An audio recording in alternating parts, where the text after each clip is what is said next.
A Ford cresceu 40% no Brasil em 2023, isso em relação ao ano anterior e mesmo sem fábricas no país. Essa notícia causou estranheza para alguns porque, vamos lembrar, a montadora encerrou a produção de veículos no país em janeiro de 2021.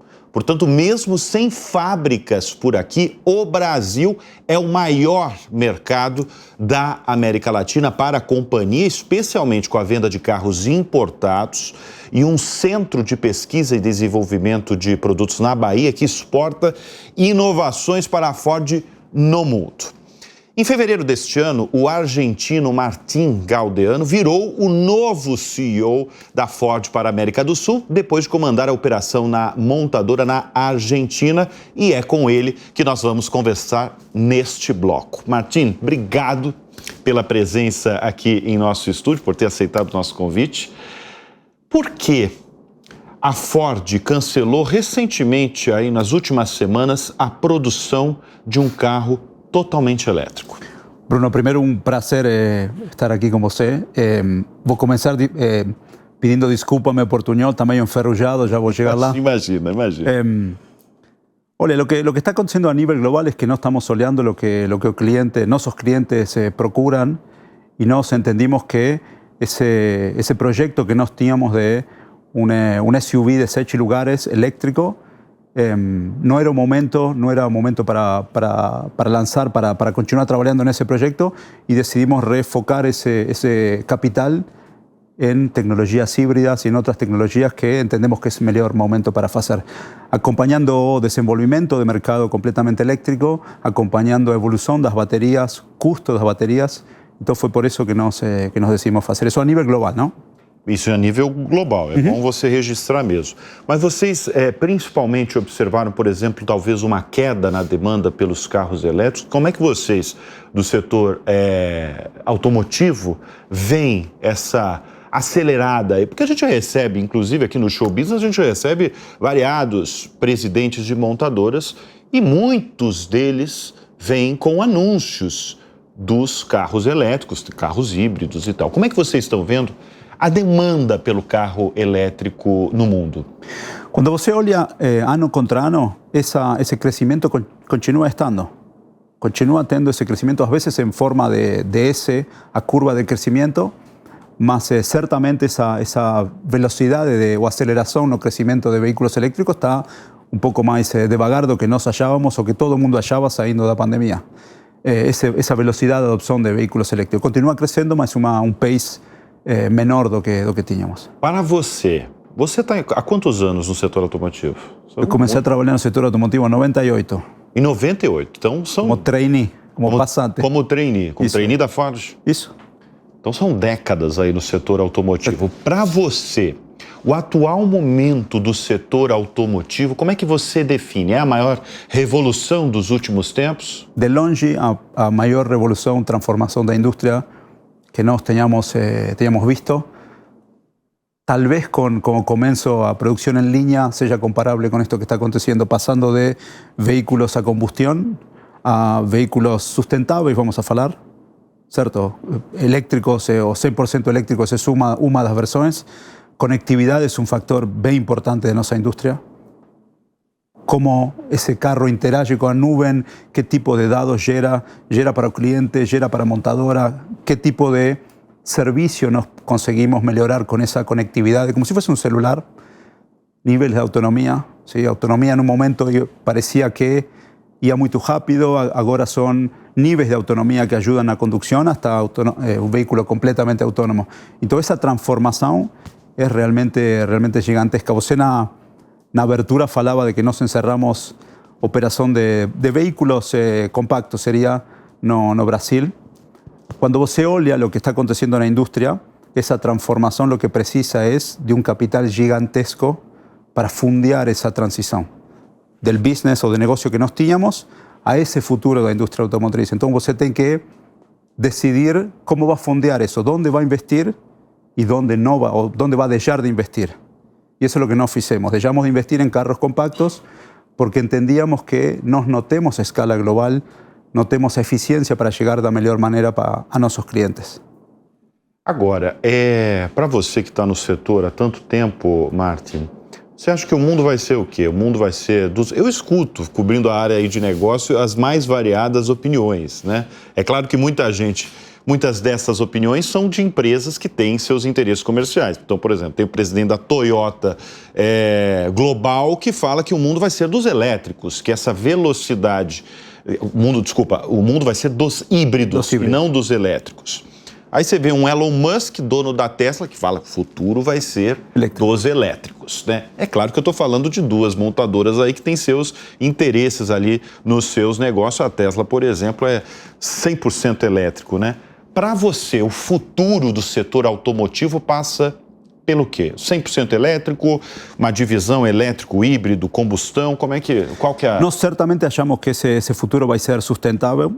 Tem várias tecnologias que pueden ser eléctricos o no 100% eléctricos, como por ejemplo los híbridos, algunos eléctricos de rango extendido que tienen un motor que carga baterías. Eso está certamente en el futuro también. Mas nós temos una estrategia que estamos llamando the power of choice, que es el poder de escolha que tiene un cliente de procurar o producto que ele quer. Entonces va a tener clientes que por el momento van a continuar queriendo un vehículo a combustión interna.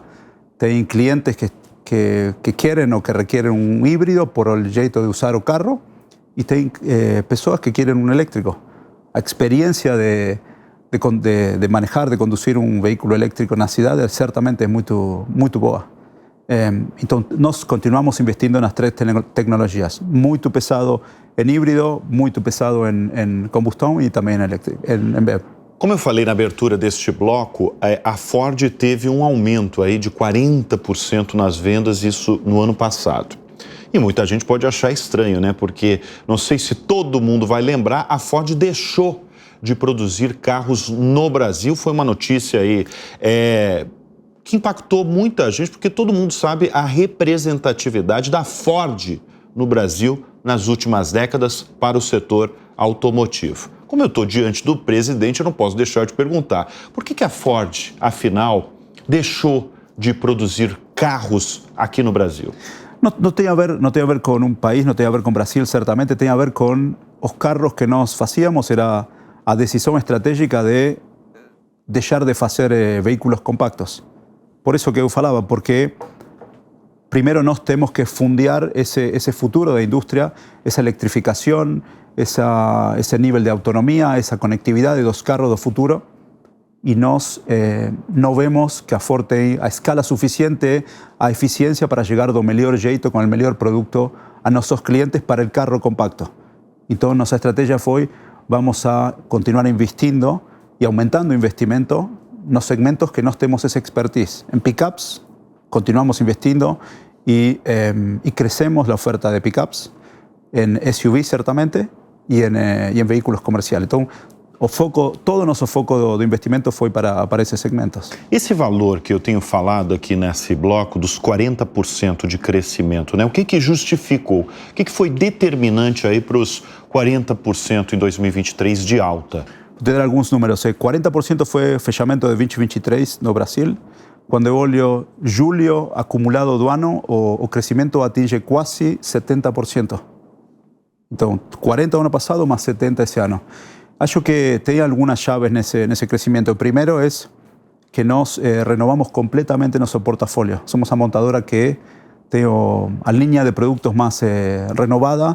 Tivemos 10 lançamentos no Brasil nos últimos 18 meses, que são 15 quando eu pego a região completa. Então, acho que esse é um driver bem importante. Dentro desses produtos novos que nós temos no Brasil, tem a Ranger nova, a pick-up mediana se falaria, sí. Que redefine o segmento. Nós falamos que redefine o que uma pick-up media tem que ser: tecnologia, conectividade, performance. E o nível de crescimento na Ranger tem sido absolutamente espetacular, muito além do que os mais optimistas de nós achávamos. Agora, tem um destaque que inclusive eu já dei aqui nos programas da Jovem Pan, sobre o Centro de Pesquisa e Desenvolvimento na Bahia que vocês mantêm. Em primeiro lugar, como é que funciona esse centro de pesquisa e desenvolvimento? Tem quantos engenheiros trabalhando lá? Hoje temos algo mais de 1.500 engenheiros 1.500 engenheiros. trabalhando aí.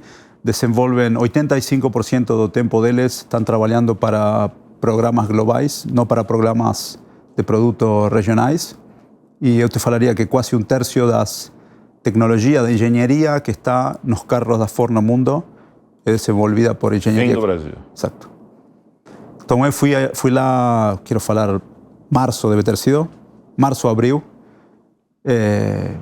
Tem grupos diversos trabalhando, por exemplo, na tecnologia ou user experience de infotainment, não da seguinte geração de carros, sino 2 gerações para frente. Eu fui numa sala que tinha 5 ou 6 pessoas, provavelmente tinha metade da idade que eu tenho, e estavam trabalhando nisso. Espetacular, realmente. Então, isso é um orgulho bem grande para nós. Eu peguei uma das inovações saídas do Centro de Pesquisa na Bahia, da Ford, que é uma tecnologia que permite dirigir usando apenas o acelerador, sem acionar o pedal do freio. Tem isso. Tem isso se chama... Isso é uma das coisas só que vocês têm lá. Isso é uma tecnologia que se chama One Pedal Drive. Está no Mach-E. Eu estou dirigindo um Mach-E, por exemplo, que é um crossover completamente elétrico derivado do Mustang, que tem isso. Quando você acelera, o carro vai e acelera muito. E quando você deixa acelerar, o carro como que freia a marcha. Então, são tecnologias mas tem muitas tecnologias que estão sendo feitas para veículos elétricos, para conectividade, para carros autônomos, assistência de condução. Então, é realmente... Falando em carro autônomo, você acredita que o carro autônomo pode pegar no setor automotivo global? Por exemplo, no Brasil, eu fico imaginando um carro autônomo, né? Um carro sem o motorista numa cidade como São Paulo. Eu hoje, no dia de hoje, eu não consigo visualizar. Até porque você está chegando no Brasil, mas aqui tem bairros que vai um sobe e desce, né? Não tem nada de plano. Né? Não é uma cidade como Nova York, né? Que é plana. Né? Você acredita no carro autônomo? Eu acho que vai chegar.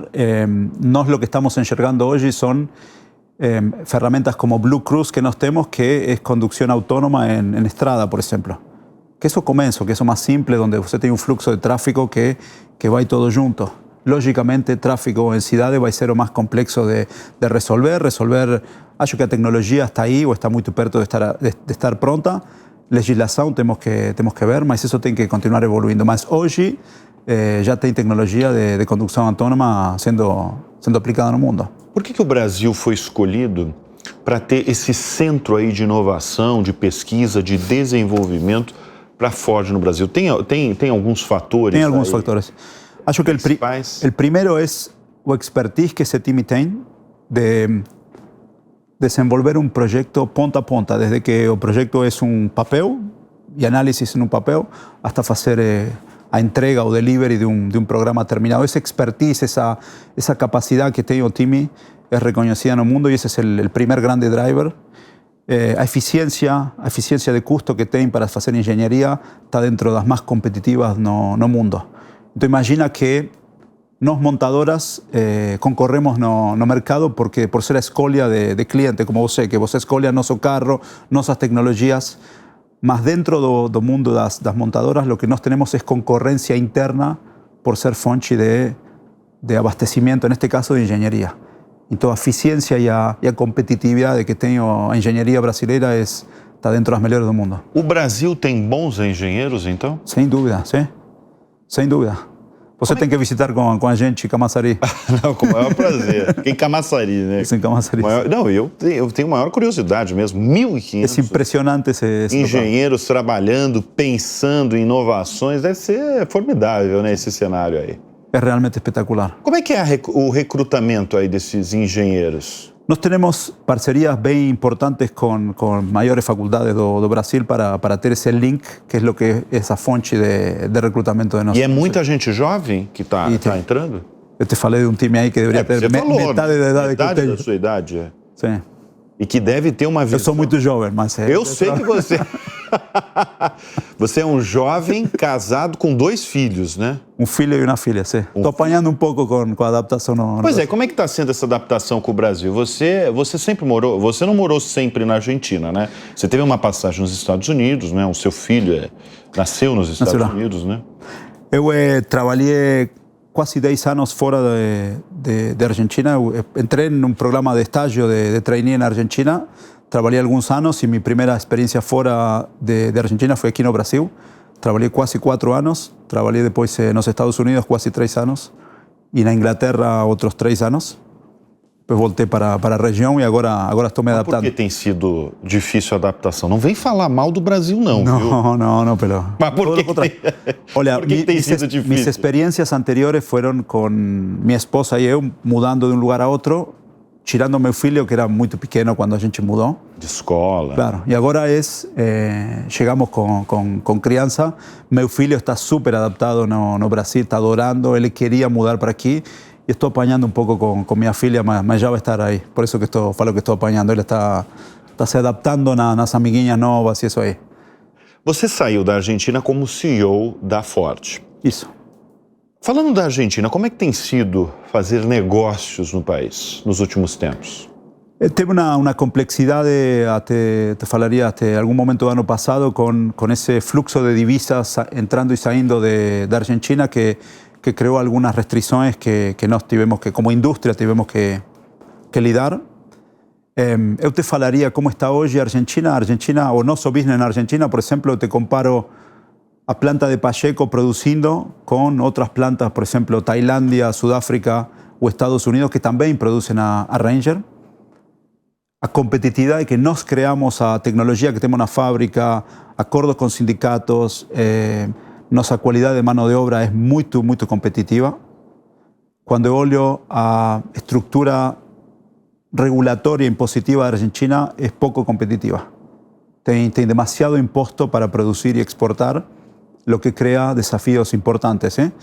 Eu sempre dou o exemplo de Chile. Chile é um mercado aberto, tem 82 marcas de carros registradas, 60% de importações de origem asiático. Chile hoje importa Ranger de Pacheco, ¿sí? Mas para Chile sería bem mais competitivo importar a Ranger de Tailandia, que está do outro lado do mundo.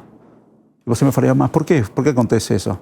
Pelo marco regulatório impositivo que hoje ainda continua na Argentina, que tem que ser resolvido. Então nós como indústria estamos trabalhando muito com o governo e explicando essa dinâmica que essa concorrência interna que nós temos entre as empresas para ser fonte de abastecimento e tentando corrigir isso. Qual que é a estratégia da Ford para enfrentar a concorrência com as montadoras chinesas? Eu sabia que você me ia perguntar. Você sabia? Eu quero avisar o nosso público que realmente não estava combinado absolutamente. Por que você sabia que eu ia perguntar? Porque eu acho que essa dinâmica que está só começando, é lógico que a concorrência continua aumentando. Te di exemplo de Chile con 82 marcas de carros, 60% de origen asiática.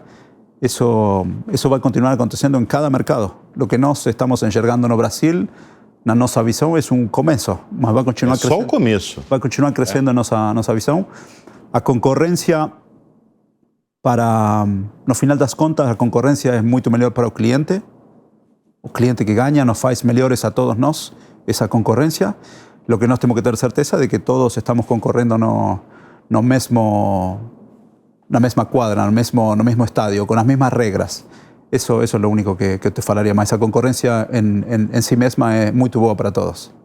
Eu achei muito interessante que eu li recentemente da montadora, da empresa que você preside, que a Ford quer ser uma empresa de tecnologia, né? Talvez mais até do que uma fabricante de carros. Por que esse novo, vou chamar de posicionamento da empresa? Eu te falaria, é tão importante a tecnologia, o software que nós temos nos carros, quanto a produção de carros, a indústria tradicional automotiva. Isso é igual de importante para nós. É muito importante para nós ter essa capacidade de entregar a melhor qualidade, melhor serviço, e nós acompanhamos com tecnologia para conseguir ter essa eficiência e conseguir fazer isso. Mas hoje carro tem uma quantidade de módulos gigantescos, conectividade, interação, user experience entre o carro e o cliente como se fosse um celular. Então, é tão ou mais importante o software dentro do carro do que todo o resto, do que toda a história que nós vivemos na indústria automotriz. Então, eu não te falaria que é só uma empresa de tecnologia, mas é uma empresa de tecnologia combinada com uma indústria tradicional. Não, e não só isso, como vocês se definem como uma exportadora de inteligência automotiva. Inteligência automotiva. O que é essa inteligência automotiva? É exportar o trabalho desses 1.500 engenheiros que desenvolvem tecnologia para o mundo. Nós falamos de exportação de engenharia, de conhecimento. Certo? Essa capacidade de os 1.500 engenheiros que estão aqui de fazer um terço das tecnologias dos carros de forma a nível global.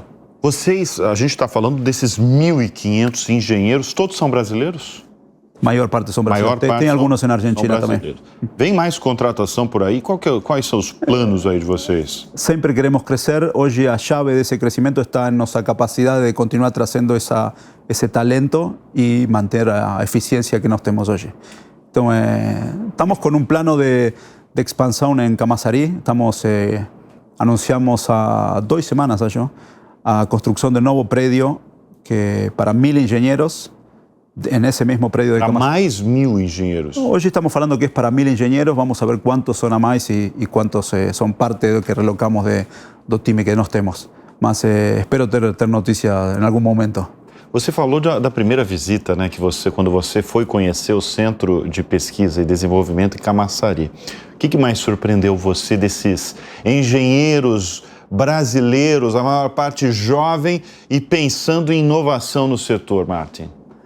Olha, acho que o que mais fiquei fascinado é com a dinâmica, a vibe, se fala do time, a cultura que tem ali dentro, como esse time está grudado ou encaixando com o time dos Estados Unidos, da Europa. Essa dinâmica de trabalho junto com a cultura que está sendo criada aí, de um time que procura essa eficiência, que tem mentalidade de ser competitivo. Isso é o que mais me surpreendeu, a cultura do local. Agora, você falou dos jovens, né, que estão entrando, né, na empresa, pensando em inovação.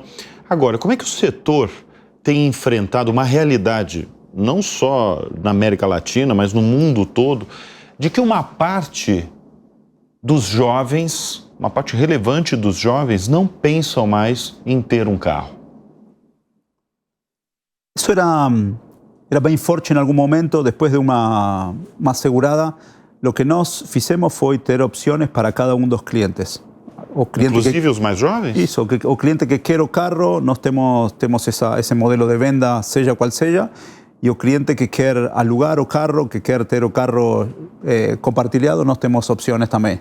Então, esse é nosso formato por agora. Eu te falaria que saindo da pandemia, nós vimos uma queda nesse desejo de compartilhar o carro. Uma queda? Uma queda. Sempre tem hoje, nós temos uma aplicação que se chama Ford Go, que é justamente para ter esse aluguel de carro, esse leasing de carro de long term. Continua sendo muito forte, mas para empresa ou indivíduo que quer ter esse trade-off entre comprar um carro, é mais eficiente para ele ter uma mensalidade e usar o carro.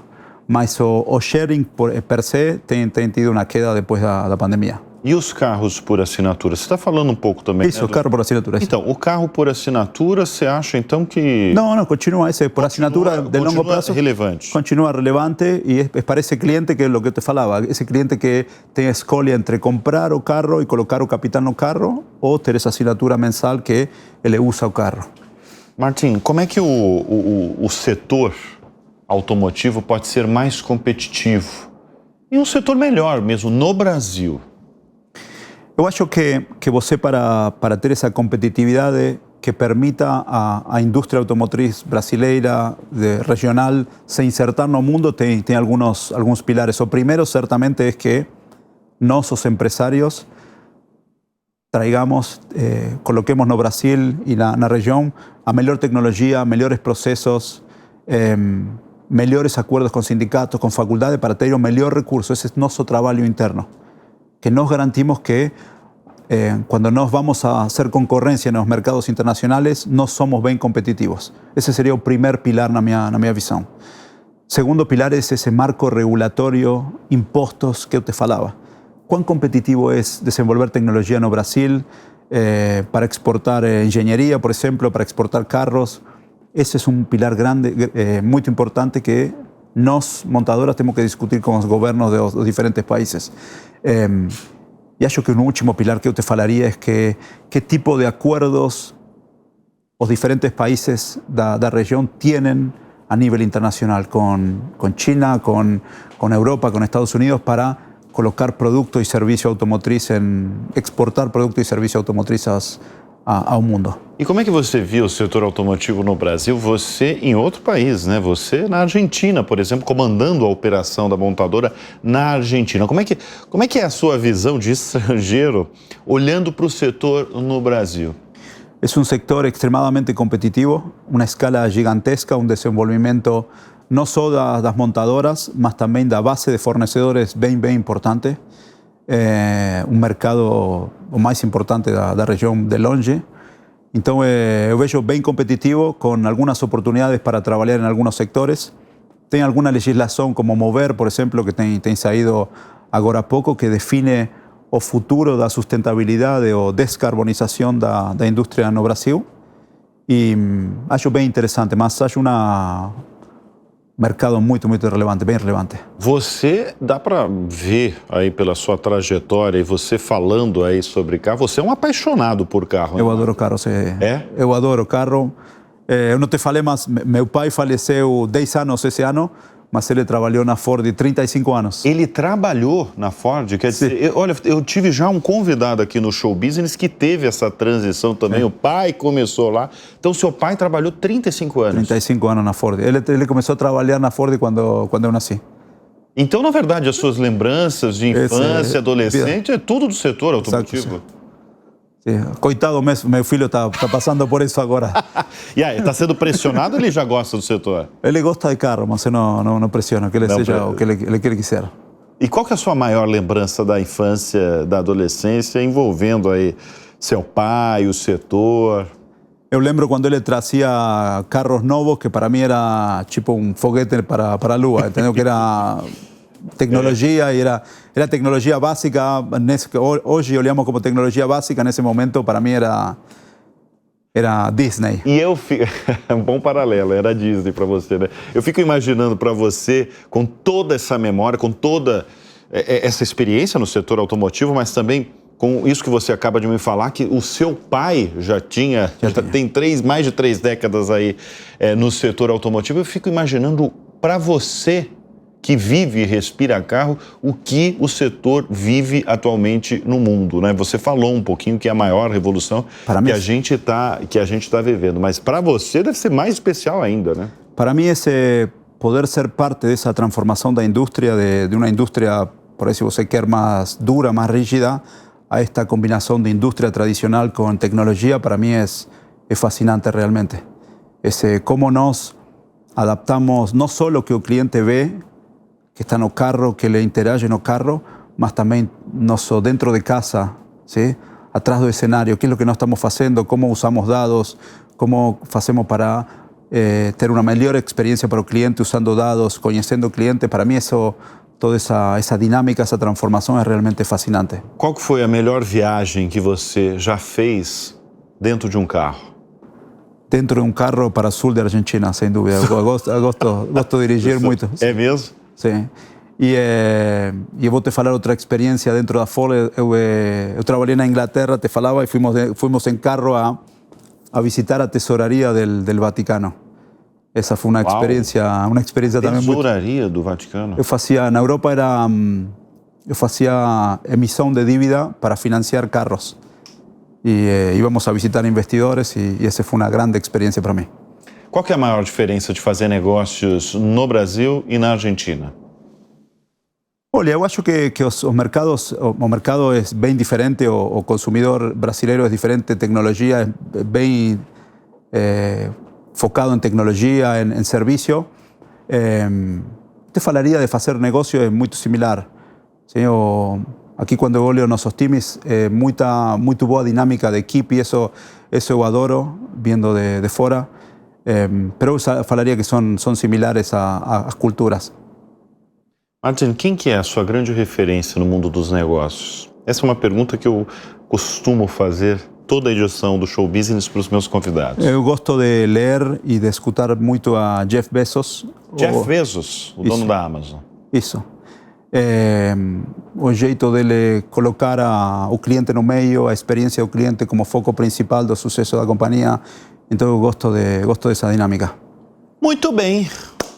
Conversamos com o novo presidente, foi desde fevereiro, mas é novo ainda, novo presidente da Ford no Brasil. Martin, obrigado pela presença aqui no nosso estúdio, viu? Espero que você, é uma das primeiras entrevistas em televisão? É a primeira? Uma das primeiras. Você está vendo que eu tenho que pensar muito o que eu vou falar, não, então... mas foi o seu, você falou do portunhol, que você Portunhol enferrujado.